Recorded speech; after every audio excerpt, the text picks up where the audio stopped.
कुछ देखा होगा या भविष्यवाणी आपको आया होगा। यदि तपाईहरुले अरूहरूले पनि केही देख्नु भएको छ, स्वप्न दर्शन भविष्यवाणी केही आयो होला। आज हमारे पास समय बहुत कम है, आज हामीसँग समय धेरै कम छ, लेकिन आज शुरुआत हुआ है और आपको इसमें बढ़ना जरूरी है। तर आज सुरुवात भएको छ, तर तपाईहरु यसमा अझै बढ्नुपर्ने आवश्यक छ। ऐसा नहीं है कि आज ये शुरू हुआ और आज ही खत्म हो गया। अनि यो यस्तो होइन कि आजै सुरु भयो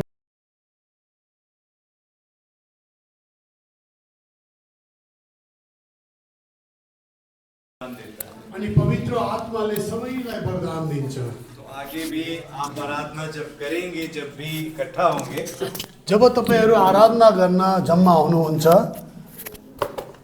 तब आपको पवित्र आत्मा से मांगना है कुछ। अनि त्यो समयमा तपाईले पवित्र आत्मासँग केही माग्नुहोस्। और जब वो आपको देगा जब उहाँले तपाईहरुलाई त्यो दिनुहुनेछ, तो रख के बैठना नहीं है, अनि त्यो चाहिँ राखी नराख्ने, क्योंकि डर परमेश्वर की ओर से नहीं आता है। डर चाहिँ परमेश्वरबाट आउँदैन। आपको हिम्मत करके आकर बताना है। तपाईले हिम्मत गरेर साहस गरेर आएर बताउनु जरुरी छ। ऐसा करेंगे सब लोग? सबैले हात उठाएर उठाउनुस् त। पक्का? पक्का गर्नुहुन्छ? हो। भएन कुखुराको मासु चपाएर त एकदम ठुलो आवाज आउनु पर्छ। सही बात है। कुकरा गुड। डक को क्या बोलते हैं? डक, बतख। सो हांस का मांस खाया है। ओ हाँसको मासु खानु भएको छ है। हांस का मांस इतना सब खाने के बाद दोपहर को बैठना मुश्किल है। अनि हाँसको मासु यसरी खाएपछि यो सेसनमा बस्नु अलिअलि मुस्किल चाहिँ हुन्छ। अगर आप थोड़ा सोने लगेंगे तो हम देख लेंगे आपको। यदि तपाई सुत्न लाग्नुभयो भने हामीले यहाँबाट हेर्ने छौ, झटारो हान्ने चाहिँ केही छैन है। हमको भी नींद आ जाएगा। ठीक है। खास करके जो यहाँ सिंधुली की कलीसिया की महिलाएं हैं, खास गरेर जो सिन्धुली चर्चको महिलाहरू हुनुहुन्छ, आपके लिए मेरी पत्नी सुषमा ने बहुत सारा प्यार भेजा। तपाईहरुको लागि उहाँको श्रीमती सुषमाले धेरै प्रेम पठाउनु भएको छ। मैं लेकर जाऊंगा। और हमारी कलीसिया की तरफ से आप सबको बहुत सारा अनि प्यार। हाम्रो चर्चको तर्फबाट पनि तपाईहरु सबैलाई धेरै धेरै सम्झना। हम लोग, मुझे लगता है ऐसा कोई दिन नहीं होता जब सुषमा और मैं आपको याद नहीं करते। अनि कुनै यस्तो दिन छैन कि हामीले तपाईहरुलाई सम्झना नगरौँ। हरेक दिन हामी तपाईहरुलाई सम्झन्छौँ। ठीक है। तो am I supposed to use the mic? ठीक है, तो जल्दी से हम लोग कुछ देखेंगे, लेकिन उससे पहले मैं चाहूँगा दो लोग सिर्फ, एक इस तरफ से महिलाएं और इस तरफ से एक पुरुष। के मैले गर्नु अगाडि म यो दुई समूहबाट एक जना बाहिर आएको चाहन्छु। नहीं, आपको बताना है आज आपने कौन सा एक चीज सीखा। अच्छा, अनि तपाईहरु यो पुरुष र स्त्रीबाट एक जना उठेर आज तपाईले के सिक्नु भयो त्यो तपाईले बताउनु पर्नेछ। नाइजल ने आराधना के बारे में सिखाया, नाइजलले आराधनाको बारेमा सिकाउनु भयो, और फ्रैंको ने भी वरदान के पवित्र आत्मा के बारे में अनि बताया। फ्रैंकोले हजुरहरुलाई पवित्र आत्माको बारेमा बताउनु भयो। एक जन, कोई भी यहाँ से। अनि त्यसबाट के सिक्नु भयो आज? महिलापट्टिबाट एक जना, पुरुषपट्टिबाट एक जना उठेर बताउनु। समय कम है तो थोड़ा जल्दी कीजिए। आंटी को नहीं, आंटी आप रुकिए, आमा बस्नु। आप हम बहुत सुनेंगे बाद में। कोई और, किसी और को मौका देने, उनको बोलिए। हाँ ठीक है। सबैजनालाई जय मसी। आज बिहानदेखि हामी जति कुराहरूमाथि हामी सिक्ने क्रम छौँ। हामी मानिसहरूको कारणले कतिपटक चाहिँ हामी शिक्षा लिनको लागि शिक्षाको पछि लागिराखेका हुन्छौँ, अनि कति चाहिँ हामी सिद्धान्तको पछि लागिराखेका हुन्छौँ, कुनै पनि कुराहरूको पछि लागिराखेका हुन्छौँ। तर वास्तवमा हामीले गर्नुपर्ने चाहिँ त्यो शिक्षा र सिद्धान्तको पछि लाग्नुपर्ने होइन रहेछ, परमेश्वरसँगको आराधना गर्नुपर्ने रहेछ, जहाँ आराधनामा सबै कुराको सम्भव रहेछ। हामीले आराधना गर्दै गर्दाखेरि चाहिँ ठुला ठुला पहाडहरू हाम्रो अगाडि आउने पहाडहरू पनि भत्किने रहेछ। जसरी दाउदले गोल्याबाट ढाल्न सकेको थियो, त्यो आर भन्नाकै कारण हो। उहाँसँगको विश्वास, उहाँसँगको आर भन्नाको कारणले रहेछ भन्ने कुराहरूमा चाहिँ हाम्रो जीवनमा चाहिँ सबैभन्दा मुख्य पोइन्ट भनेको चाहिँ आराधना नै रहेछ। हामीले आराधना गर्दाखेरि चाहिँ हामीमा चाहिँ आउने दिनहरू चाहिँ हामी सुदृढ हुँदो रहेछ भन्ने कुराहरू चाहिँ आजको मुख्य भागहरूबाट हामीले सिक्यौँ। ठीक है। और महिला ग्रुप से कोई एक जन प्लीज जल्दी से आमा तपाईँ होइन उनको बोले कुछ दूसरों को मौका देना। बोलिए कोई और, अम्मा को छोड़ के कोई और। हम बाद में सुनेंगे आपसे, ठीक है। आमालाई हामी अलि पछि सुन्नेछौँ है। अरू एकजना उठ्नुहोस् त छिटो।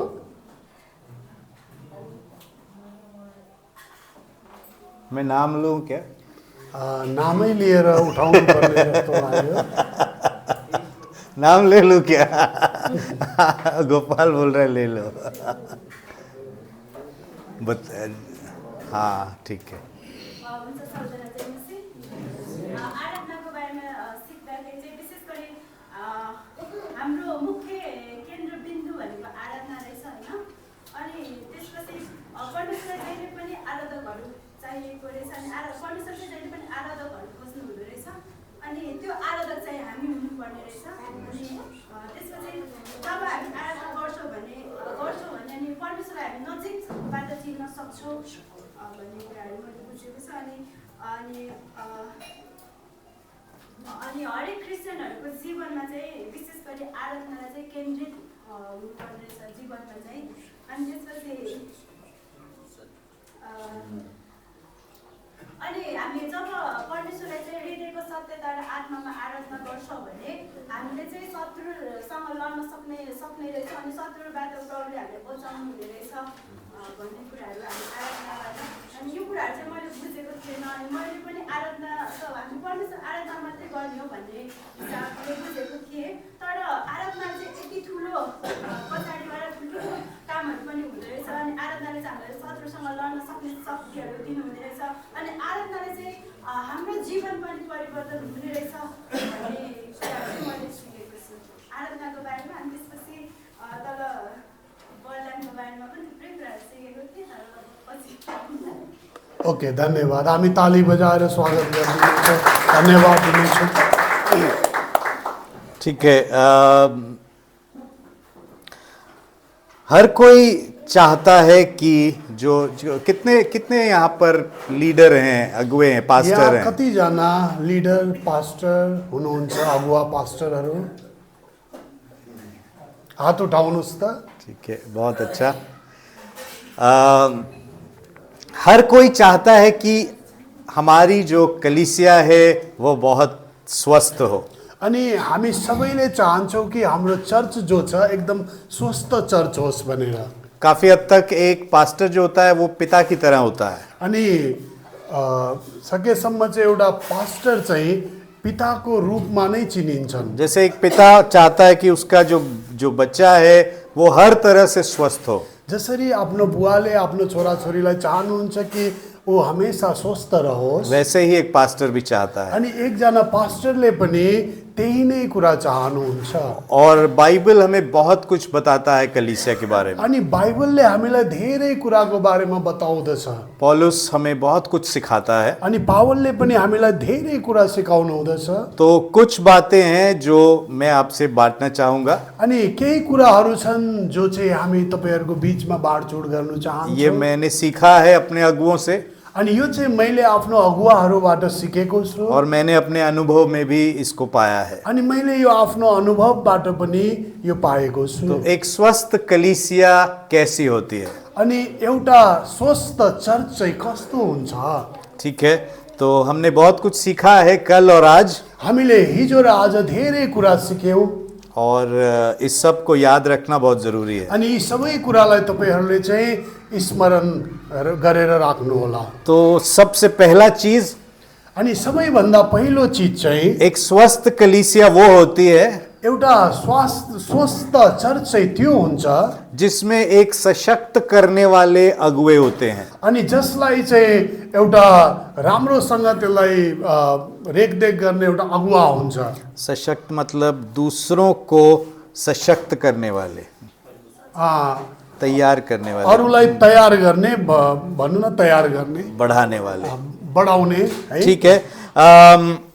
इफिसियो 4 में हम देखते हैं एफिसी 4 मा हामीले हेर्दछौँ और वहां पर लिखा है कि यीशु मसीह ने कुछ वरदान दिए, त्यहाँ लेखिएको छ येशू प्रभुले केही वरदान दिनुभयो, कुछ उसने पुरुष वरदान के रूप में कलीसिया को दिए अनि उहाँले केही वरदानहरू चर्चको लागि दिनुभयो, और उसने प्रेरित दिया, भविष्यवक्ता और पासबान और शिक्षक और सुसमाचार प्रचारक अनि दिए। उहाँले प्रेरितहरू दिनुभयो, शिक्षकहरू दिनुभयो, सुसमाचार प्रचार गर्नेहरू दिनुभयो। और ये बहुत बड़े बड़े टाइटल लग सकते हैं हमको, अनि यो चाहिँ धेरै ठुलो ठुलो शीर्षक लाग्न सक्छ हामीहरूलाई। लेकिन उसके आगे वो बहुत ही जरूरी बात बोलता है अनि त्यसको अगाडि उहाँले चाहिँ अलि आवश्यक चीज बोल्नुहुन्छ और वो कहता है कि इन सब का जो लक्ष्य है वो है कलीसिया के लोगों को परमेश्वर के काम करने के लिए तैयार करना। अनि यो सबैको लक्ष्य चाहिँ एउटै हो कि परमेश्वरको काम गर्न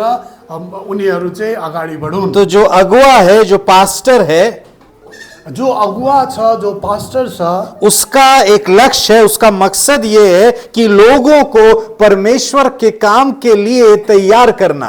अनि एउटा अगुवा एउटा पास्टरको त्यो लक्ष्य छ जो चाहिँ परमेश्वरको लागि उनीहरूले काम गरोस्। हमारे यहाँ पर पंजाब में हम ऐसा नहीं देखते। पन्जाबमा हामीले यो देख्दैनौँ। पंजाब में हम देखते हैं कि जो अगुवा होता है वो अपने आप को थोड़ा सा ऊंचा रखता है अनि पन्जाबमा चाहिँ जो अगुवा छ त्यसले आफूलाई चाहिँ अरूभन्दा अलि अग्लो स्थानमा राख्छ। लोग आकर बैठते हैं और सुनते हैं, ताली भी बजाते हैं और चले जाते हैं। अनि मानिसहरू आउँछन्, ताली बजाउँछन्, सुन्छन् अनि जान्छन्। एक और बहुत जरूरी काम करते हैं, अनि अर्को अझै महत्त्वपूर्ण काम पनि त्यहाँ हुन्छ, अपना दान डालते हैं अनि आफूले ल्याएको दान पनि त्यहाँ हालेर जाँदछ। और ऐसे ही चलता रहता है। अनि यो प्रक्रिया चाहिँ चलिरहन्छ। और कई बार पास्टर की अगर टीम होती भी है अनि कयौँचोटि पास्टरको एउटा समूह भए तापनि तो वो टीम उसको सेवा करने के लिए होती है। अनि त्यो टिम भए तापनि उनले चाहिँ खालि उसको सेवा मात्रै गर्नु पर्दछ। वो पास्टर की सेवा करते हैं, उनीहरूले त्यो पास्टरको सेवा गर्दछ, उनको जो भी जरूरत है वो पूरा करते हैं अनि पास्टरलाई जे आवश्यक छ त्यो पुरा गर्दछन्। और वो बढ़ नहीं पाते। तर तिनीहरू अगाडि बढ्न चाहिँ पाउँदैनन्। अक्सर मुझसे लोग पूछते हैं कि कलीसिया के बारे में कुछ बताओ। अनि कतिपयले मलाई सोध्छन् कि चर्चको बारेमा केही बताऊ भनेर। और मैंने ये सीखा था और मैं यही बताता हूँ, अनि मैले यही सिकेको छु र म तपाईहरुलाई यही नै कुरा बताउने छु। अगर आपकी कलीसिया के लोग अगर बढ़ नहीं रहे हैं, यदि तपाईको चर्चको मा रहनेहरू यदि बढिराखेका छैनन् भने, अगर आपकी कलीसिया में नए लोग हैं, पुराने लोग हैं और पुराने लोग हैं, अनि तपाईको चर्च भित्र एउटा नयाँ मानिसहरू छन्, पुरानो मानिस छन् अनि अझै पुरानो मानिसहरू छन्, और आपकी कलीसिया में गैर मसीह भी होंगे जो अभी मसीह को नहीं जानते अनि हैं, तपाईको चर्चमा चाहिँ मसीह नजान्ने नयाँ विश्वासीहरू पनि हुन सक्छन्। अगर ये अलग अलग स्तर के लोग अगर अगले स्तर पे नहीं पहुंच रहे हैं तो गड़बड़ है। अनि यो अलग अलग स्तरको मानिसहरू तपाईको चर्चमा यदि यिनीहरू अगाडि बढिरहेका छन् भने केही गडबड छ। और ये काम जो है अगुवे का है और उसके समूह का है। अनि यो काम चाहिँ विशेष गरी अगुवा र उसको समूहको हो। ठीक है, तो बढ़ना बहुत जरूरी है। अनि हामीले चाहिँ अगाडि बढ्नु जरुरी छ। मुझे याद है जब मैं नया मसीह था अनि मलाई सम्झना छ जब म नयाँ मसीह थिए और मैं बहुत खुश था अपनी कलीसिया में अनि म धेरै खुसी थिएँ म आफ्नो चर्चमा और मैं बहुत आनंद ले रहा था। परिवार मुझे नया मिल गया था। अनि म धेरै आनन्द मनाउँथे किनकि मैले नयाँ परिवार पाएको थिएँ। फ्रैंको, नाइजल, हम लोग एक ही चर्च में थे अनि फ्रैंको, नाइजर हामी सबै एउटै चर्चमा थियौँ। और मुझे लगता है 1 साल हुआ होगा मुझे मसीह में आकर। अनि जब 1 वर्ष पुरा भएको थियो हामी म प्रभुमा आएको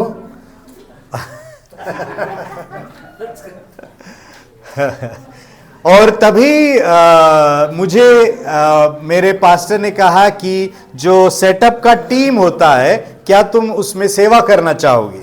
तब मेरो साथीहरूले भन्नुभयो, पास्टरहरूले, कि एउटा टिम हुन्छ, तिमी त्यसमा काम गर्न चाहन्छौ भनेर भन्नुभयो। और मैंने कहा हाँ, मुझे बहुत खुशी होगा। अनि मैले भने हुन्छ, म त्यहाँ काम गर्न चाहन्छु, म खुसी भएँ। तो हम लोग शनिवार रात को जाकर रहते थे ऑफिस में। अनि हामी त्यो कार्यालयमा शनिबार राति गएर हामी त्यहाँ बस्थ्यौँ। सुबह उठ के हम लोग सेटअप में मदद करते थे। अनि त्यहाँ गर्नुपर्ने कामहरू बिहान उठेर हामी गर्दथ्यौँ। मुझे बहुत अच्छा लग रहा था कि मैं कुछ अब कर रहा हूँ सेवा। अनि मलाई चाहिँ एकदम राम्रो अनुभूति हुन्थ्यो कि मैले केही सेवा गरिरहेको छु। मैं बहुत उत्साहित होता था उसके लिए। अनि म धेरै उत्साहित हुन्थेँ त्यो कार्यको लागि। और करीब 1 साल ऐसा चला। अनि करिब 1 सालसम्म यो रहिरह्यो। और मैं एक छोटे समूह में भी जाता था। अनि म एउटा सानो समूहमा पनि जाने गर्थेँ। और जो उसके अब समूह के अगुवे थे, बहुत प्यार करते थे। तर त्यो समूहको अगुवाहरूले चाहिँ मलाई धेरै प्रेम गर्नुहुन्थ्यो। बहुत देखभाल मिलता था वहां पे। अनि मलाई धेरै हेरचाह गर्नुहुन्थ्यो।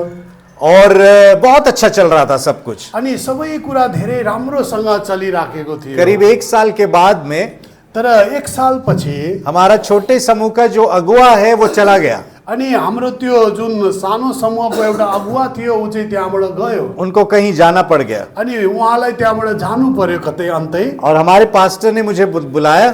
अनि मेरो पास्टरले मलाई बोलाउनु भयो। और उन्होंने कहा आपका अगुवा चला गया है। अनि उनीहरूले भने तपाईको अगुवा त जानुभयो। और अब इस समूह की अगुवाई आपको करना है। अब यो समूहको अगुवाई चाहिँ तपाईले गर्नु पर्यो। मैंने बोला अरे बाप रे, ये मेरे लिए ज्यादा है। अनि मैले भने अरे यो त मेरो लागि एकदम ठुलो कुरा हो। मैं ये नहीं कर अनि पाऊंगा। म यो गर्न अलि असम्भव छ। लेकिन उन्होंने बोला मुझे पता है तुम कर पाओगे। तर उहाँले भन्नुभयो, तेरो बारे मलाई थाहा छ, तैले यो गर्न सक्छस्, तिमीले यो गर। और उन्होंने बोला मैं आपको सिखाऊंगा, ट्रेनिंग दूंगा, लेकिन मुझे पता है आप कर पाओगे। म तिमीलाई सिकाउने छु, म तिमीलाई अगाडि बढाउने छु, तिमीले यो गर्न सक्ने छौ। और उन्होंने मुझे वहां से एक स्तर से दूसरे स्तर पे आगे बढ़ाया। अनि उहाँले नै मलाई एउटा स्तरबाट अर्को स्तरमा अगाडि बढाउनु भयो। और करीब 1 साल के बाद में अनि 1 सालपछि उन्होंने बोला मैं चाहता हूं कि आप ट्रेनिंग के लिए जाओ। अनि उहाँले भन्नुभयो, म चाहन्छु कि तिमी एउटा तालिमको लागि जाऊ। और 1 साल का बाइबल ट्रेनिंग होता था। अनि त्यतिखेर 1 सालको बाइबल तालिम हुन्थ्यो। एक बहुत बड़ा समस्या था, अनि त्यहाँ चाहिँ एउटा समस्या पनि थियो। मुझे इंग्लिश अच्छे से नहीं आता था। अनि खेरि मलाई इंग्लिश राम्रोसँग आउँदैन थियो। बोल तो अब लेता था मैं, लेकिन लिखना पढ़ना बहुत मुश्किल अनि था। बोल्न त म अलिअलि बोल्थे, तर लेख्नु चाहिँ अलि गाह्रो थियो। मैंने बोला मैं कैसे करूंगा इंग्लिश में ट्रेनिंग। अनि मैले भने म कसरी गर्न सक्छु, इंग्लिशमा तालिम कसरी लिन सक्छु। और उन्होंने बोला नहीं, मुझे विश्वास है तुम करोगे, मेहनत करोगे और करोगे। तर उहाँले भन्नुभयो, मलाई विश्वास छ तिमीले यो गर्न सक्छौ, मेहनत गर, हुनेछ। और उन्होंने मुझे उत्साहित करके उस ट्रेनिंग में भेजा। अनि मलाई उत्साह दिएर उहाँले त्यो तालिममा पठाउनु भयो। उस ट्रेनिंग के अंत तक अनि त्यो ट्रेनिङ तालिमको अन्तिममा वो दोबारा मुझसे मिलने आए। अनि दोस्रो चोटि उहाँ मसँग भेट गर्न आउनुभयो। और तब तक हमने एक हिंदी मंडली का शुरुआत कर दिया था। अनि त्यो समय चाहिँ मैले एउटा हिन्दी चर्च सुरुवात गरेको थिएँ। और उसके पास्टर थे ऑलरेडी। अनि त्यहाँ चाहिँ अघिबाटै एकजना पास्टर हुनुहुन्थ्यो। और मेरे पास्टर ने कहा कि मैं चाहता हूं कि अब आप जो पास्टर हैं हिंदी कलीसिया के, उनको असिस्ट करो, उनको सहायता करो। अनि उहाँले भन्नुभयो कि जुन हिन्दी चर्चको जो पास्टर हुनुहुन्थ्यो, त्यहाँ तिमीले उहाँलाई सहायता गर भनेर भन्नुभयो। फिर से मुझे बहुत डर लगा। पहले तो मैंने बोला नहीं, मैं नहीं कर पाऊंगा। पहिला त मैले भने, मलाई डर पनि लाग्यो, म यो गर्दिन भनेर भने। तो एक और बड़ी जिम्मेदारी थी। अनि त्यहाँ अर्को एउटा जिम्मेदारी बढ्यो। तो उन्होंने लगातार मुझे बढ़ाया है। अनि उहाँले चाहिँ मलाई लगातार अगाडि बढाइरहनु भयो। और यही फ्रैंको और नाइजल भी कह सकते हैं। अनि यही कुरा फ्रैंको र नाइजरले पनि भन्न सक्नुहुन्छ कि हमें लगातार एक ऐसे स्थान दिया गया कि हम आगे बढ़ सकें। अनि मलाई लगातार एउटा यस्तो स्थान दियो कि म लगातार अगाडि बढ्न सके। तो एक स्वस्थ कलीसिया के अगुवे वो होते हैं जो अपने लोगों को लगातार आगे बढ़ाते हैं। अनि एउटा स्वस्थ कलेसिया चर्चको चाहिँ अगुवा त्यस्तो हुन्छ कि जसले अरूलाई लगातार अगाडि बढाउन सक्छ। अब सोचिए आपका बच्चा है, अनि सोच्नुस् तपाईको छोरा छ, ठीक है, समर्पण है यहाँ पे। यहाँ सानो बाबु समर्पण छ। पिछली बार जब हम लोग आए थे अनि जब हामी अघिल्लो समय आएका थियौँ यहाँ, समर्पण थोड़ा छोटा था, समर्पण अलि सानो थियो, अभी थोड़ा और बड़ा हो गया है। अहिले अलि बढ्यो। लेकिन अगर सोचो समर्पण अगले 3-4 साल तक बड़ा और नहीं बड़ा होगा यदि समर्पण 3-4 वर्षपछि यदि यत्रै रहेर बढेन भने तो क्या होगा? त के हुन्छ? दीपक को परेशानी हो जाएगी ना, अनि दीपकलाई चिन्ता लाग्नु थाल्छ, और समझना भी परेशान हो जाएगी अनि बहिनी सम्झना पनि दुखी हुन थाल्छ कि हमारा बच्चा बढ़ क्यों नहीं रहा है। अनि मेरो यो छोरा किन चाहिँ बढिराखेको और छैन? वैसे ही कलीसिया में अगुवों का काम है अपने लोगों को आगे बढ़ाना। त्यस्तै चर्चको अगुवाको काम हो कि आफ्नो मानिसहरूलाई अगाडि बढाउनु। अगर कई साल तक कलीसिया के लोग उसी स्तर पे रुके हुए हैं तो बहुत मुश्किल हो जाएगा। यदि कयौं सालसम्म कलेसियाको विश्वासीहरू मानिसहरू त्यही स्तरमा रोकिराख्यो भने त्यो राम्रो हुँदैन। तो हमें समय निकालना होगा हामीले समय निकाल्नु पर्दछ लोगों को आगे बढ़ाने के लिए। अनि मानिसहरूलाई अगाडि बढाउन। हालेलुया। थोड़ा सो रहे हैं क्या लोग? फिर से हालेलुया। सब लोग आंख बंद करके भी हालेलुया बोल रहे हैं। ये बहुत अच्छा हुनर है। ठीक है, तो जो अगुवे हैं उनको समय निकालना होगा लोगों को आगे बढ़ाने के लिए। अनि जो अगुवा चर्चको हुनुहुन्छ त्यहाँको मानिसहरूलाई अगाडि बढाउन उनीहरूले चाहिँ समय निकाल्नु पर्दछ। अक्सर हमारा ध्यान जो शनिवार का सभा होता है उस पर बहुत ज्यादा होता है, अनि अक्सर हामीहरूको ध्यान चाहिँ खाली शनिबारको सेवामा मात्रै केन्द्रित रहन्छ। जो सही है, गलत नहीं है। अनि यो सही पनि हो, गलत त होइन। लेकिन अगर हमको लोगों को बढ़ाना है तो हफ्ते के बीच में समय निकालना होगा। यदि हामीले हाम्रा मानिसहरूलाई अगाडि बढाउनु छ भने त्यो हप्ताको बीचमा पनि हामीले समय निकाल्नु पर्दछ। शिष्य बनाना होगा लोगों को, हामीले शिष्य चेला बनाउनु पर्छ मानिसहरूलाई, अगुवों को तैयार करना होगा हामीले अगुवाहरू निर्माण गर्नु पर्दछ और लोगों को उनको रिलीज करना होगा हमको, अनि त्यो मानिसहरूलाई चाहिँ हामीले रिलिज मुक्त करना होगा त्यो मानिसहरूलाई चाहिँ हामीले पठाउनु पर्दछ ताकि वो अपने वरदान में निखर सकें और बढ़ सकें। अनि उनीहरू चाहिँ आफ्नो वरदानमा एकदम निखर सके, बढ़ सकें, वृद्धि हुन सकुन्, अगाडि बढ्न सकुन्। ठीक है, तो ये बहुत बहुत जरूरी है। अनि यो चाहिँ धेरै आवश्यक छ। और उसके बाद में अगला त्यसपछि अर्को चाहिँ छ, एक स्वस्थ कलीसिया वो होती है अनि एउटा स्वस्थ चर्च चाहिँ त्यो हुन्छ जो प्रभु में जोश से भरी होती है, जो चाहिँ प्रभुमा एकदम जोशले भरिएको हुन्छ। प्रभु का आनंद हमारे अंदर होना चाहिए। प्रभुको आनन्द चाहिँ हामी भित्र हुनु पर्दछ। हम लगातार प्रभु से हमारे संबंध में बढ़ रहे हैं, अनि लगातार हामी प्रभुसँग त्यो सम्बन्धमा बढिरहनु पर्छ। हम आनंद ले रहे हैं कि हम अब उसके बेटे बेटियां हैं, अनि हामीले त्यो आनन्द लिइरहनु पर्छ कि हामी उहाँको छोरा छोरी हौ, और हम लगातार परमेश्वर से हमारे संबंध में बढ़ रहे हैं। अनि हामी लगातार परमेश्वरसँगको सम्बन्धमा बढिरहन्छौँ। ये बहुत बहुत जरूरी है। अनि यो चाहिँ धेरै धेरै आवश्यक छ। एक विलियम बूथ थे, एकजना विलियम बुथ हुनुहुन्थ्यो, बहुत महान अगुवे वो हुए, उहाँ धेरै महान अगुवा हुनुहुन्थ्यो। और उनके समय में ऐसी आत्म जागृति आई थी, अनि उनको समयमा चाहिँ एउटा आत्माहरूमा जागृति आएको थियो। मसीह लोग जब एक दूसरे से मिलते थे जब प्रभुका विश्वासीहरू एक आपसमा मिल्दथे तो वो पूछते थे क्या आज तुम में आग है, अनि उनले उनीहरूलाई सोध्दथे कि के तिमीमा आगो छ, क्या आज प्रभु की आग है। के तिमीमा प्रभुको आगो छ। और ऐसा वो समय था। अनि त्यो समय चाहिँ यस्तो खालको थियो। तो हमें प्रभु में बढ़ना है अपने संबंध में। त्यसैले प्रियहरू हामी चाहिँ प्रभुमा बढ्नु पर्दछ। सिर्फ शनिवार को ही नहीं, खाली शनिबार मात्रै होइन, हफ्ते के दौरान अनि हप्ताभरिमा पनि। क्या वचन में बढ़ रहे हैं? अनि वचनमा हामी बढ्नु पर्छ। क्या हम प्रार्थना में बढ़ रहे हैं? के तपाईँ र म प्रार्थनामा बढिराखेका छौँ? प्रभु का आनंद लेने में बढ़ रहे हैं? अनि प्रभुको आनन्द लिनमा के हामी बढिराखेका छौँ? ये बहुत बहुत जरूरी है। अनि यो चाहिँ एकदम आवश्यक छ। और एक स्वस्थ कलीसिया वो होती है अनि एउटा स्वस्थ चर्च चाहिँ त्यो हुन्छ जहां पर शिष्य बनाया जा रहा है। अनि जहाँ चाहिँ चेलाहरू बनाइन्छ।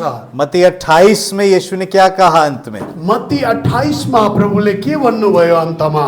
किसी को याद है क्या पाठ है? कसैलाई सम्झना छ कि सुतिसक्नुभयो? के सपना दर्शन पो देख्दै हुनुहुन्छ कि?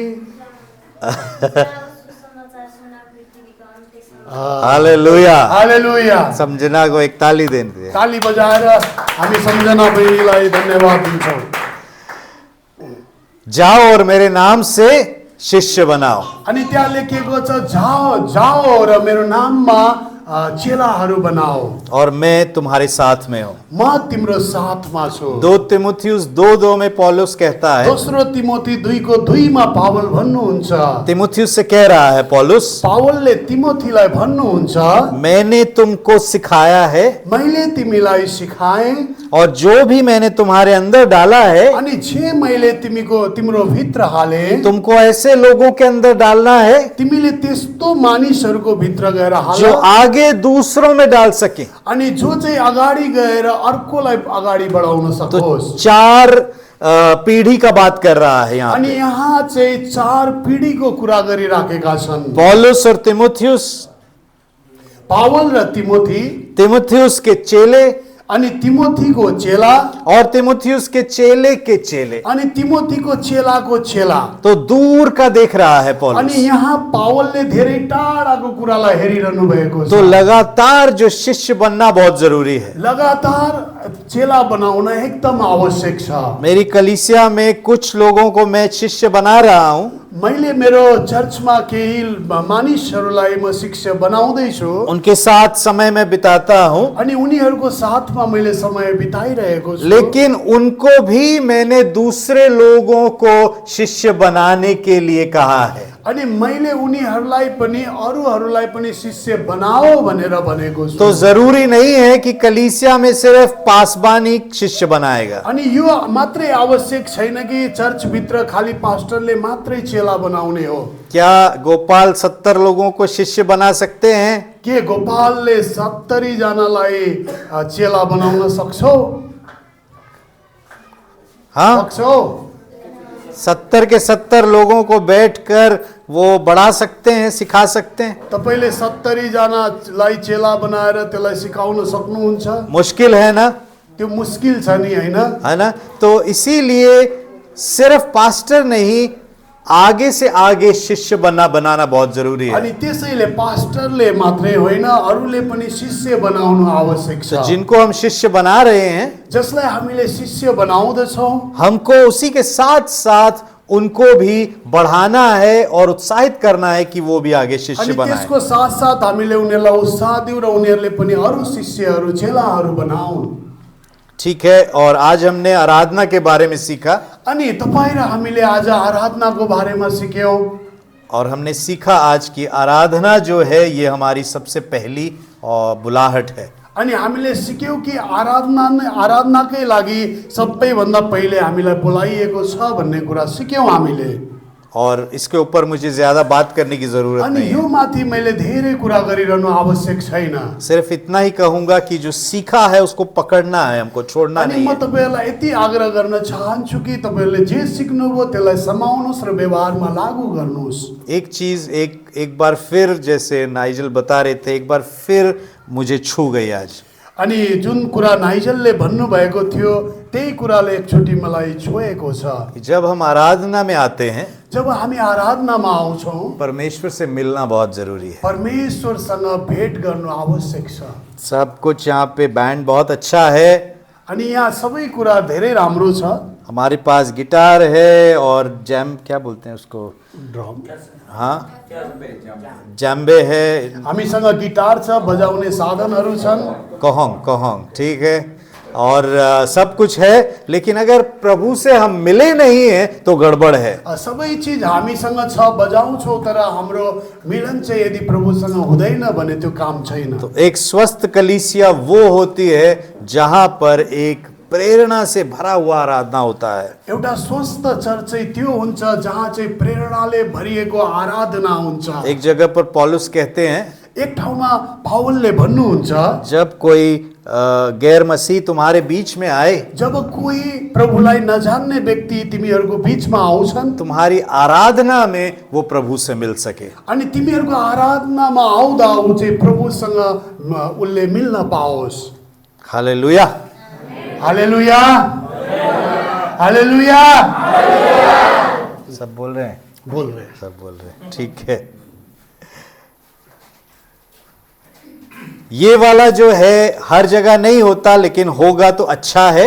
अनि यस्तो खालको हर काहीँ हुँदैन, तर भयो भने राम्रो हो। और वो है छोटे समूहों में मिलना। अनि त्यो चाहिँ हो सानो समूहमा भेटघाट गर्नु। अब ऐसा नहीं है कि मतलब ये एक रिवाज है, इसको करना बहुत जरूरी है, अनि यो चाहिँ यस्तो होइन कि एउटा रिवाज हो, यो गर्नै पर्छ। लेकिन अगर आपको लगता है कि इससे आपकी कलीसिया को फायदा है, बढ़ सकती है, तो जरूर कीजिए। अनि तपाईलाई लाग्छ यो प्रयोग गर्नाले तपाईको चर्च वृद्धि हुन्छ भने यसलाई लागू गर्नुहोस्। छोटे समूह का फायदा होता है काफी। अनि यो सानो समूहको चाहिँ धेरै फाइदा हुन्छ। तो हफ्ते के दौरान अगर हम अलग अलग एरिया के हिसाब से छोटे समूहों में मिलते हैं, यदि हामी हप्ता दिनभित्र सानो सानो समूह गरेर सानो सानो समूहमा भेटघाट गर्छौँ भने, तो शनिवार को बड़ी भीड़ में लोग जो थोड़ा खुल नहीं पाते, छोटे समूह में खुलते हैं। अनि शनिबार धेरै भिडमा यदि मानिसहरू तपाईसँग खुल्न सक्दैनन् भने छोटो छोटो समूहमा चाहिँ तपाईसँग मन खोलेर बातचित गर्नु सक्दछन्। छोटे समूह में संगति अच्छी होती है, अनि सानो त्यो समूहमा झुन्डमा चाहिँ संगति राम्रो हुँदछ।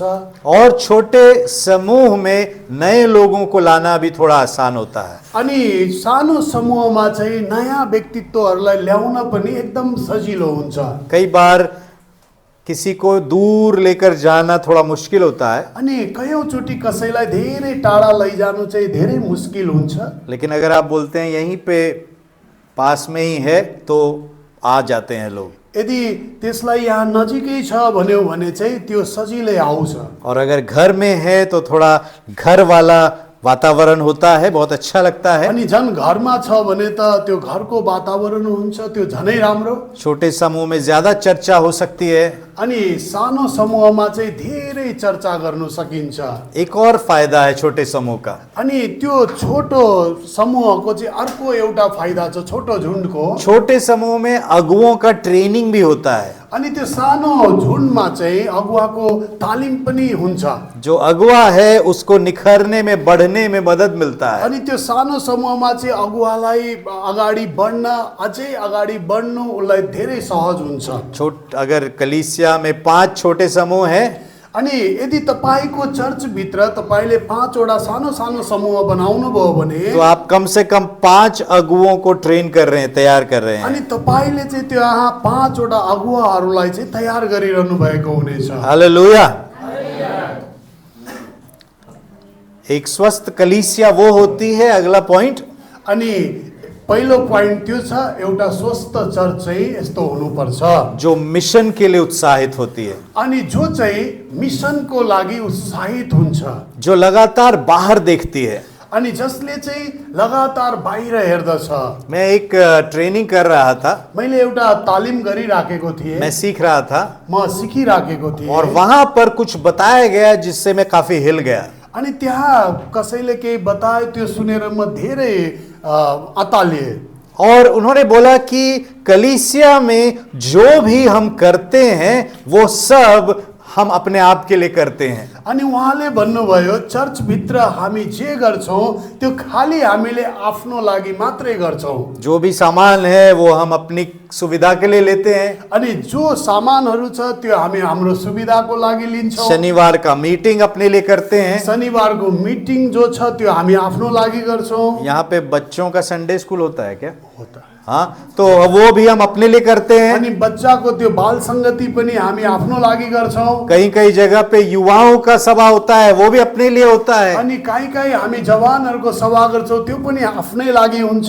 कई जगह पे कलीसिया की महिलाओं का अलग हफ्ते में मीटिंग होता है, वो भी अपने लिए होता अनि है। कहीँ कहीँ महिलाहरूको अलग मिटिङ हुन्छ त्यो पनि हामी आफ्नो लागि गर्छौँ। हम ज्यादातर खर्चा जो है वो कलीसिया हम अपने आप के लिए करते हैं। अनि ज्यादा जस्तो चाहिँ चर्चले खर्च चाहिँ आफ्नो लागि मात्रै गरिराखेको हुन्छ। और ज्यादातर जो हमारे कार्यक्रम है वो अपने ऊपर ही फोकस्ड होते हैं। अनि ज्यादा जति पनि कार्यक्रमहरू छ त्यो हामीहरू माथि मात्रै चाहिँ लेकिन हुने गर्छ। हमको अपने आप के लिए नहीं, बाहर देखने के लिए बुलाया गया है। तर परमेश्वरले चाहिँ हामीलाई आफैलाई हेर्न होइन, हामीले बाहिर हेर्नको लागि उहाँले हामीलाई हमें बोलाउनु लोगों भएको छ। को प्रभु को दिखाने के लिए बुलाया गया है। अनि हामीलाई चाहिँ अरूले चाहिँ परमेश्वरलाई देखोस् भनेर हामीलाई बोलावट भएको छ। हमको परमेश्वर ने रोशनी बनने के लिए, प्रकाश बनने के लिए, नमक बनने के लिए बुलाया है। अनि परमेश्वरले हामीलाई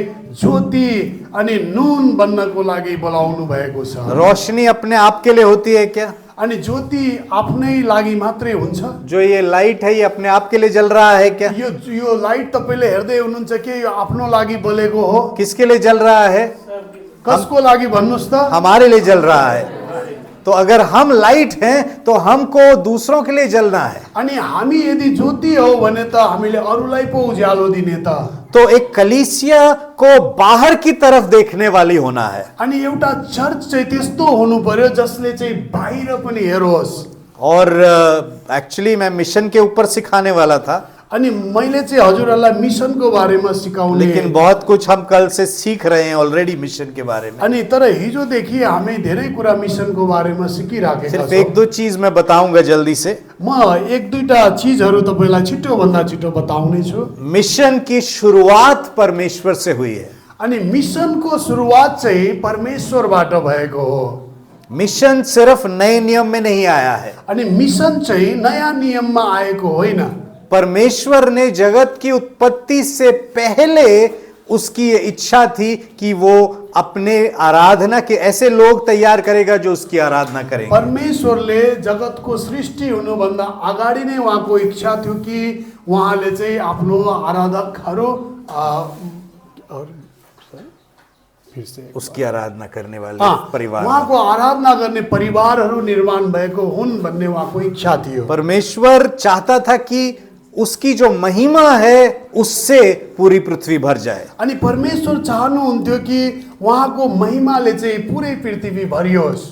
और आदम और हव्वा से परमेश्वर ने वही कहा, जाओ फूलो फलो और भर दो पृथ्वी को। आदम र हव्वासँग परमेश्वरले त्यही भन्नुभयो, जाओ अनि फल फूल र पृथ्वी भरि भरियो। मेरे चरित्र से भर दो जो मैंने तुम में डाला है। अनि मेरो चरित्रले उनीहरूलाई भरिदेऊ जुन चाहिँ मैले तिमी भित्र हाल्दिएको छु। मेरे गुण से, मेरे अनुग्रह से, मेरी भलाई से भर दो। अनि मेरो गुणबाट, मेरो भलाइबाट उनीहरूलाई भरिदियो। लेकिन हम देखते हैं आदम और हव्वा ने क्या किया।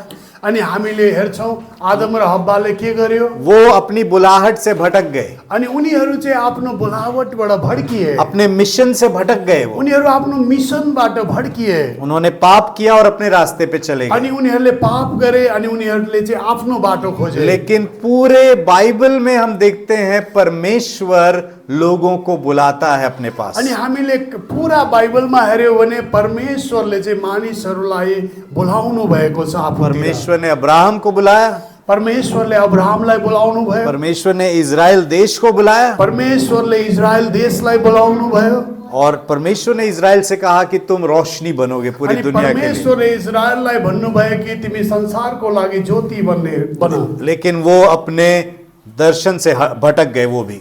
तर ऊ पनि आफ्नो दर्शनबाट भड्किए, अर्कै बाटो लागे। पुराने नियम में सिर्फ एक मिशनरी को हम देखते हैं पुरानो नियममा हामी हेर्छौँ भने एकजना मिसनरीलाई हामी देख्दछौँ, और वो है योना। अनि त्यो चाहिँ हो योना। योना को परमेश्वर कहता है जाओ और जाकर मेरे बारे में बताओ उनको। अनि योनालाई परमेश्वरले भन्नुहुन्छ जाऊ र मेरो बारेमा तिमीले बताओ। लेकिन योना क्या करता है? तर योनाले के गर्दछन्? नहीं मैं नहीं जाऊंगा। अनि उसले भन्छ म जान्न। वो भी परमेश्वर ने जो उसको मिशन दिया उससे भटक गया। अनि ऊ पनि परमेश्वरले जो मिसन दिनुभयो त्यसबाट योना पनि अलग भए, भड्किए। परमेश्वर को उसका क्या बोलते हैं इसको आप, बाह को इसको मरोड़ के उसको लेके जाना पड़ा। परमेश्वरले उसलाई जबरजस्ती त्यहाँ लैजानु पर्यो, है कि नहीं? मछली के पेट में डालकर अनि उसलाई माछाको पेटमा परमेश्वरले हालेर त्यहाँ लैजानु भयो। परमेश्वर चाहता है कि पूरी दुनिया से ऐसे उसका परिवार तैयार हो जो उसकी आराधना करे। परमेश्वर चाहनुहुन्छ कि पूरा दुनियाँमा उहाँको परिवारको स्थापना भएको होस् र उहाँको आराधना गरोस्। और फिर हम नए नियम में देखते हैं यूहन्ना बपतिस्मा आकर कहता है, बपतिस्मा दाता कहता है कि परमेश्वर का राज्य निकट है। अनि यता नयाँ नियममा हामी यूहन्ना बप्तिस्मा दिनेलाई हेर्छौँ, उहाँले भन्नुहुन्छ परमेश्वरको राज्य नजिक छ। और यीशु कहता है परमेश्वर का राज्य आ गया है। अनि प्रभु येशू भन्नुहुन्छ परमेश्वरको राज्य आइसक्यो। और हमने देखा कि कैसे एकदम जोरदार जबरदस्त तरीके से यीशु के चेले जो हैं वो आगे बढ़ते हैं। अनि हामीले हेरेका छौँ कि कसरी एकदम राम्रोसँग उहाँको चेलाहरू अगाडि बढिरहनु भएको छ। परमेश्वर की जो बुलाहट थी शुरू में आदम और हव्वा के लिए वो अब पूरी होती हुई दिखाई देती अनि है। परमेश्वरको बोलावट जो आदम र हव्वामा थियो त्यो बोलावट अहिले पुरा भइरहेको देखिन्छ। और हम देखते हैं कि नए नियम में वो जहां भी जाते हैं वहां पर यीशु का प्रचार करते हैं। अनि ऊ जहाँ पनि नयाँ नियममा जान्छ त्यहाँ येशूको प्रचार उनले गरिराखेको हुन्छ। पहले यहूदियों के पास जाते हैं, अनि पहिले चाहिँ यहुदी बाटी गए, लेकिन फिर परमेश्वर पतरस को वो दर्शन दिखाता है और फिर वो गैर यहूदियों के पास जाने अनि लगते हैं। पत्रुसलाई परमेश्वरले जो दर्शन देखाउनुहुन्छ त्यसपछि उनी गैर यहुदी बाटी जान थाल्छन्। हालेलुया। और यीशु आया और उसने शुरुआत की और परमेश्वर का जो राज्य है वो जगह जगह तक फैल गया। अनि येशू आउनुभयो अनि त्यो कार्यलाई सुरु गर्नुभयो र उहाँको त्यो कार्य अनि हरेक ठाउँ ठाउँमा फैलदै गयो। और हमारे भारत में अनि हाम्रो भारतमा थॉमस आए थे। थोमस आउनु भएको थियो। ठीक है, नेपाल में कौन लाया मुझे नहीं पता। नेपालमा को आयो मलाई थाहा छैन। कुछ पता है आपको? कुछ नहीं, नारायण सर को पता है। 17th century Capuchin, okay, Capuchin fathers. देखिए, हालेलुया। तो परमेश्वर का सुसमाचार, उसका जो राज्य है तब से रुका नहीं है, 2000 साल से लगातार बढ़ रहा है। परमेश्वरको राज्यको सुसमाचार कहिले पनि रोकिएको छैन। धेरै सालदेखि अहिलेसम्म पनि उहाँको त्यो फैलिराखेको छ। आप तक पहुंच गया है। अहिले त्यो तपाईँ भाटी पनि आइसकेको छ। और जब मैं फरवरी में आया था, मेरे लिए सबसे खुशी की बात ये थी, जब म फरवरीमा यहाँ आएको थिएँ मेरो लागि खुसीको कुरा यो थियो, गोपाल मुझे अलग अलग पहाड़ पे ले जा रहे थे और नई नई कलीसिया से मिला रहे थे। अनि गोपालले मलाई अलग अलग पहाडीमा लगेको थिए र धेरै अलग अलग चर्चहरूसँग मेरो भेटघाट गराएका थिए। और हर जगह जाकर मुझे बहुत उत्साह होता था कि परमेश्वर का राज्य यहाँ पर कैसे पहुंच गया है। अनि म त्यो हरेक ठाउँमा पुग्दा उत्साहित हुन्थे र सोच्थे कि परमेश्वरको राज्य यहाँ पनि आइपुग्यो। मैं धांगले में गया और वहां देखा यहाँ कुछ भी नहीं है, इतना ऊपर है, ऊपर से सब कुछ दिख रहा है। म धांगलेमा गए, माथि त्यहाँ केही पनि छैन, त्यहाँबाट सबै कुरा देखिराखेको छ। लेकिन परमेश्वर का सुसमाचार, यीशु का सुसमाचार वहां पहुंच गया। तर परमेश्वरको सुसमाचार त्यहाँ पनि पुगिसकेको छ। हालेलुया। हालेलुया। लेकिन सवाल ये है, अनि प्रश्न चाहिँ यो छ, अभी और भी आगे बाकी है। अनि अझै अगाडि पनि जानु बाँकी छ। अभी और भी जगह बाकी है जहां पर उसका सुसमाचार नहीं गया है। अनि अझै हामीले पर जानु छ जहाँ उहाँको सुसमाचार पुगेको छैन। वो अम्मा बहुत उत्साहित हो रही है। आमा त्यहाँ एकदम उत्साहित हुनुहुन्छ। और अब हमें वहां पर सुसमाचार ले जाना है। अनि त्यस्तो ठाउँमा अब तपाईँ र मैले सुसमाचार लैजानु सिंदूली के आगे जाना है। सिन्धुलीबाट अगाडि जानु छ। और कौन सा जगह है मुझे पता नहीं, लेकिन जाना है, पहुंचना कुन है। कुन ठाउँ छ त्यो मलाई थाहा छैन, तर त्यस्तो ठाउँमा हामी पुग्नु छ। नेपाल के भी आगे जाना है। नेपालभन्दा अगाडि पनि हामीले जानु छ। हालेलुया। हालेलुया। आप में से कुछ लोगों को परमेश्वर ले जाएगा। तपाईबाट कोही कोहीलाई परमेश्वरले त्यो स्थानमा लैजानु हुनेछ। क्या आप तैयार होंगे? तपाईँ तयार हुनुहुन्छ? मुझे याद है जब मैं नया मसीह था, मलाई सम्झना छ जब म नयाँ मसीह थिएँ, मेरा बुनियाद का वो फाउंडेशन कोर्स हुआ मेरो त्यो एउटा जग निर्माणको कोर्स मैले गरेँ। और मेरे पास्टर मेरा इंटरव्यू ले रहे थे मेंबरशिप के लिए। अनि मेरो पास्टरले चाहिँ मेरो अन्तर्वार्ता लिनुभएको थियो सदस्यको लागि। मैं कभी पंजाब नहीं गया था म कहिले पनि पन्जाब गएको थिइनँ। और उन्होंने मुझे एक सवाल पूछा। अनि उहाँले मलाई एउटा प्रश्न सोध्नुभयो। बोले आपके पापा पंजाब से आए थे, अनि तपाईँको बुवा के पन्जाबबाट आउनुभएको थियो, अगर प्रभु आपको पंजाब भेजेगा तो क्या तुम जाओगे? अनि तिमीलाई प्रभुले यदि पन्जाब पठायो भने के तिमी जान्छौ? मैं बहुत उत्साहित मसीह था तब। अनि त्यतिखेर चाहिँ म एकदम उत्साही मसीह थिएँ। बिना सोचे समझे हाँ बिल्कुल जाऊंगा। अनि मैले केही सोच्दै नसोची एकदम खुसीले म जान्छु भने। सोचा नहीं था सच में जाना पड़ेगा। अनि सोचेको थिइनँ कि साँच्चै म त्यहाँ जानुपर्छ। लेकिन करीब करीब 10 साल के बाद में परमेश्वर सच में मुझे ले गया वहां। अनि करिब 10 वर्ष पछाडि परमेश्वरले साँच्चै नै मलाई त्यहाँ पुर्याउनु भयो पन्जाबमा। परमेश्वर आपको यहाँ से और आगे ले जाएगा। परमेश्वरले तपाईलाई यहाँबाट अझै अगाडि लैजानुहुन्छ प्रियहरू। हालेलुया। यहाँ पर बेसारे दांगले, यहाँ पर और कौन सा धारा पानी, हाँ वहां पर सब जगह पर है। हालेलुया। लेकिन अभी और जाना है, रुकना नहीं है। अनि जो ठाउँमा जहाँ जहाँ चर्च छ ठिकै छ, तर त्यहाँ हामी रोकिनु हुँदैन, अझै अगाडि हामीले बढ्नै छ। अभी और ज्यादा हमको आगे बढ़ना है। अनि अझै ज्यादा हामीले अगाडि बढ्नु छ। अभी बहुत सारे लोग हैं जिनको प्रभु की जरूरत है। अनि धेरै मानिसहरू छन् जसलाई प्रभुको आवश्यकता छ। तो एक स्वस्थ कलीसिया वो होती है जो बाहर की तरफ देखती है। अनि एउटा स्वस्थ चर्च चाहिँ त्यो हुन्छ जसले बाहिरतिर पनि हेर्दछ। हम लगातार देखते हैं कि कैसे हम बाहर जा सकते हैं। अनि लगातार त्यो हेर्दछ कि कसरी हामी त्यहाँ बाहिर पुग्ने। हमारे आसपास भी हम देखते हैं हामी हाम्रो वरिपरि पनि हेर्छौँ, कैसे हम अपने समाज में सेवा कर सकते हैं, कसरी हामी हाम्रो समाजमा सेवा गर्न सक्छौँ, कैसे हम अपना स्वाद जो है उनको चखा सकते हैं, कसरी हामी यो मसीह स्वाद उनीहरूलाई के अरे स्वाद चखाउने त्यो पनि हेर्नेछौँ। लेकिन हमको और आगे भी देखना है तर हामीले त्यो बाहेक अरू अगाडि पनि हेर्नु छ कि कैसे हम आगे बढ़ सकते हैं। त कसरी हामी अगाडि बढ्न सक्छौँ।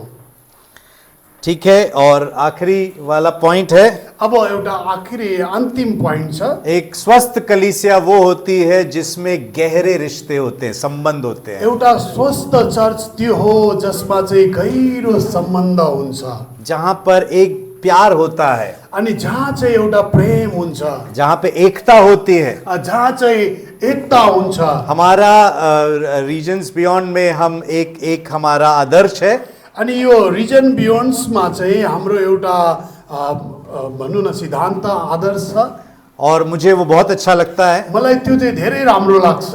और वो उसको हम ऐसा बोलते हैं, अनि त्यसलाई चाहिँ हामी यस्तो भन्छौँ, मैं तुम्हारी प्रगति के लिए हूं। अनि यसले चाहिँ यसो भन्छ कि म तिम्रो प्रगतिको लागि हुँ, मैं तुम्हें बढ़ाने के लिए हूं यहाँ पे। अनि म तिमीलाई बढाउनको लागि यहाँ छु। और हमको सबके लिए ऐसा सोचना है। अनि तपाईँ हामीले चाहिँ सबको लागि यही सोच्नुपर्छ। और ये सोचते हुए हमको एकता और प्यार में बढ़ना है अनि यो सोच्दै हामी बीचमा एकता अनि प्रेममा हामी अगाडि बढ्नुपर्छ कि मैं क्या कर सकता हूं मेरे भाई के लिए, अनि मैले के गर्न सक्छु मेरो भाइको लागि, मेरी बहन के लिए, मेरो बहिनीको लागि, इनको बढ़ाने के लिए मैं क्या कर अनि सकता हूं। यिनीहरूलाई अगाडि बढाउन मैले के गर्न सक्छु। हमारा जो स्वाभाविक सोच है वो क्या है? अनि मेरो स्वाभाविक त्यो सोच चाहिँ के हो त? मैं आगे बढ़ूंगा अनि त्यो सोच चाहिँ यो हो कि म मात्रै अगाडि बढौँ मेरे रास्ते में जो भी आएगा मेरो बाटोमा जो पनि आउँछ उसको हटाऊंगा मैं, त्यसलाई म हटाउँदै जान्छु कुछ भी करके हटाऊंगा। अनि कुनै पनि तरिकाले ये हटाउँछु। संसारिक सोच है। यो चाहिँ सांसारिक सोच हो। लेकिन जब हम मसीह में आते हैं तर जब हामी प्रभुमा आउँछौँ तो हमारा सोच ये होना चाहिए, हामीहरूको सोच चाहिँ यो हुनुपर्छ, मैं आगे बढ़ाऊंगा। म चाहिँ उसलाई अगाडि बढाउने छु। किसको मैं आगे बढ़ा सकता हूँ, अनि कसलाई म अगाडि बढाउँ, क्या मैं कर सकता हूँ, उसको लागि म के गर्न सक्छु, बोल के उत्साहित कर सकता हूँ, यदि केही भनेर म उत्साहित पो गर्न अपना सक्छु, समय दे सकता हूँ, कुनै समय पो म उसलाई दिन सक्छु, कैसे मैं आगे बढ़ा सकता उसलाई हूँ। म कसरी अगाडि बढाउँ। ये मेरे बारे में नहीं है, यो मेरो बारेमा मैले भनेको होइन, परमेश्वर के राज्य के बारे में है। अनि यो चाहिँ परमेश्वरको राज्यको बारेको लागि हो। और एकता और प्रेम बहुत ही जरूरी है। एकता र प्रेम प्रियहरू एकदम आवश्यक छ। एक स्वस्थ कलीसिया वो होती है जहां पर हम संगति करते हैं, अनि एउटा स्वस्थ चर्च त्यो हो जहाँ हामी संगति गर्छौँ, साथ में हास का मांस भी खाते हैं, अनि जहाँ चाहिँ हाँसको मासु पनि खान्छौँ, बहुत सारा चावल भी खाते हैं, अनि धेरै भात पनि घिच्छौँ, और चाय भी पीते हैं। अनि चिया पनि पिउँछौँ। आप लोग चाय पीते हैं साथ में ना? पीते हैं। हाँ, लाल चाय पीते हैं, लेकिन अच्छा है। लाल मिलाए तो सब प्रकार की पीते हैं। ये अच्छा है, ये बहुत अच्छा है। यो एकदम ठीक हो। लेकिन उसी के साथ में हमारे जो संबंध है वो गहरे होने बहुत जरूरी है। तर त्यसको साथमा तपाईँ र हाम्रो सम्बन्ध चाहिँ एकदम गहिरो हुनु हम आवश्यक छ। एक दूसरे को अपने दिल में उठा कर रखा है, तपाईँ र मैले एक दूसरालाई चाहिँ हामीले आफ्नो हृदयमा राख्नु एक पर्दछ। दूसरे के लिए प्रार्थना कर रहे हैं, अनि हामी एक आपसमा प्रार्थना गर्ने हुनु एक पर्दछ। दूसरे को लेकर आगे बढ़ रहे अनि हैं। हामीले एक आपसले एक दूसरेलाई अगाडि लिएर जानु पर्दछ। स्पर्धा नहीं है। अनि यसमा प्रतिस्पर्धा होइन। अरे उसको कैसे आगे खड़े कर दिया, अनि त्यो होइन कि त्यसलाई मैले किन अगाडि बढाएँ, वो तो मुझसे बाद में आया था। त्यो त म भन्दा पछि आएको थियो। नहीं नहीं, हालेलुया, मेरा भाई आगे खड़ा है। त्यो होइन, हालेलुया मेरो भाइ चाहिँ अगाडि जानुपर्छ, हालेलुया, मेरी बहन आगे बढ़ रही है। हालेलुया मेरो बहिनी अगाडि बढ्नुपर्छ।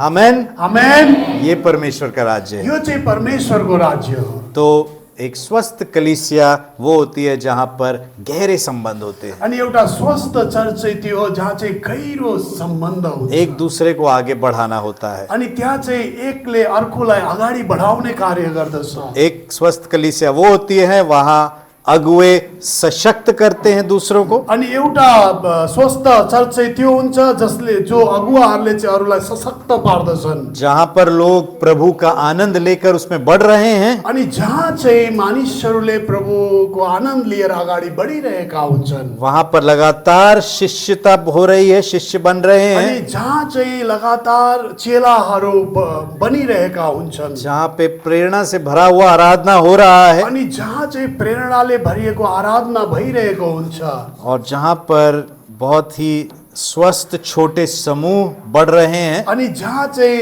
स्वस्थ सानो सानो झुन्डहरू बढिरहेका हुन्छन्। एक ऐसी कलीसिया जो लगातार बाहर देख रही है। अनि यस्तो चर्च जसले बाहिर पनि हेर्ने गर्दछ। मिशन की ओर हम आगे बढ़ रहे हैं, अनि हामी चाहिँ मिसनको लागि अगाडि बढिरहेका छौँ। और एक स्वस्थ कलीसिया वो होती है जहां पर गहरे रिश्ते संबंध होते हैं। अनि एउटा स्वस्थ चर्च त्यो हुन्छ जहाँ गहिरो प्रेमको सम्बन्ध हुन्छ। हालेलुया। हालेलुया। अब आप सो सकते हैं।